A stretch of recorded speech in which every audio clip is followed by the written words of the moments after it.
കോട്ടയം പാലായിൽ വൈദികനെ ഇടിച്ച ശേഷം നിർത്താതെ പോയ കാർ ഉടമയെ കസ്റ്റഡിയിലെടുത്തു. മൂത്തോലി സ്വദേശി പ്രകാശിനെയാണ് പോലീസ് കസ്റ്റഡിയിലെടുത്തത്.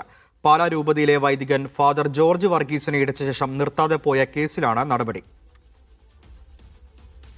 കഴിഞ്ഞ 12-ാം തീയതി വൈകിട്ട് ഒരു 7 മണിയോട് അടുപ്പിച്ച് നമ്മുടെ പാലാ രൂപതയുടെ മുന്നിൽ വെച്ചിട്ടൊരു വൈദികനെ വാഹനം ഇടിച്ചിട്ട് വാഹനം നിർത്താതെ പോയ ഒരു സംഭവം ഉണ്ടായി. അപ്പോൾ 2-3 കാര്യങ്ങളാണ്. ആക്സിഡൻറ്റിൽ പെട്ട അതൊരു വൈദികനായിരുന്നു. പെഡസ്ട്രിയൻ ക്രോസിങ്ങിൽ വെച്ചാണ് സംഭവിച്ചത്. അദ്ദേഹത്തിന് നല്ല പരിക്കുണ്ടായിരുന്നു.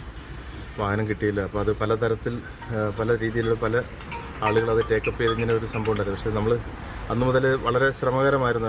ഈ CCTV വിഷ്വൽസ് എടുക്കുക എന്നുള്ളത് ഏറ്റവും പ്രധാനമായിട്ടുള്ള കാര്യം. അപ്പോൾ ഇത് സംഭവിച്ച ആ സമയം ഏകദേശം ഇരുട്ട് സമയമായിരുന്നു. അപ്പോൾ ഈ വണ്ടിയുടെ നമ്പർ ബോർഡ് ലൈറ്റുകൾ ഉള്ളത് കാരണം ഈ വണ്ടി ഏതാണെന്ന് ഐഡൻറ്റിഫൈ ചെയ്യാൻ കഴിഞ്ഞിരുന്നില്ല. പക്ഷേ ഒരു വേഗമായിട്ട് ഒരു ലാൻസർ കാറാണെന്ന് തോന്നിയിരുന്നു. പുറകോട്ടുള്ള വിഷ്വൽസ്, വണ്ടി വന്ന സൈഡിലോട്ടുള്ള വിഷ്വൽസ് നോക്കിയപ്പോൾ 1-2 ക്യാമറകൾ മാത്രമേ കിട്ടിയത്. അതിന് പുറകോട്ട് കിട്ടിയിരുന്നില്ല.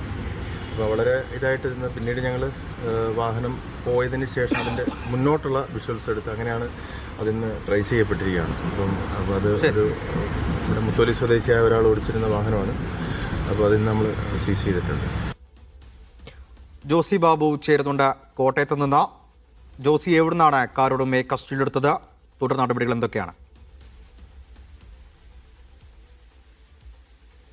സത്യനെ, കഴിഞ്ഞ 12-ാം തീയതി നടന്ന സംഭവവുമായി ബന്ധപ്പെട്ടുകൊണ്ടാണ് ഇപ്പോൾ കാറുടമയെ കസ്റ്റഡിയിലെടുത്തത്. കാറുടമ മുത്തോലി സ്വദേശി പ്രകാശും ഓടിച്ചിരുന്ന ഇയാളുടെ ഉടമസ്ഥതയിലുള്ള ലാൻസർ കാറുമാണ് പാലാ പോലീസ് കസ്റ്റഡിയിലെടുത്തത്. ഇയാൾ ഈ സംഭവത്തിന് ശേഷം മുങ്ങിയിരുന്നു. പോലീസ് CCTV ദൃശ്യങ്ങൾ പരിശോധിച്ചാണ് ഇയാളെ കസ്റ്റഡിയിലെടുത്തത്. എന്തായാലും ഇപ്പോൾ നമുക്കറിയാൻ കഴിയുന്നത് ഇയാൾക്ക് എതിരെ മറ്റ് കേസുകൾ അടക്കമുള്ള നടപടികളിലേക്ക് പോലീസ് കടക്കുകയാണ്. അശ്രദ്ധമായി വാഹനം ഓടിച്ചതിനും അതോടൊപ്പം അപകടമുണ്ടാക്കിയ ശേഷം വാഹനം നിർത്താതെ പോയതിനും അടക്കം കേസ് എടുക്കുമെന്നാണ് പോലീസ് പറയുന്നത്. പാലാ രൂപതയിലെ വൈദികൻ ഫാദർ ജോർജ് വർഗീസിനെയാണ് ഈ കാർ ഇടിച്ചത്.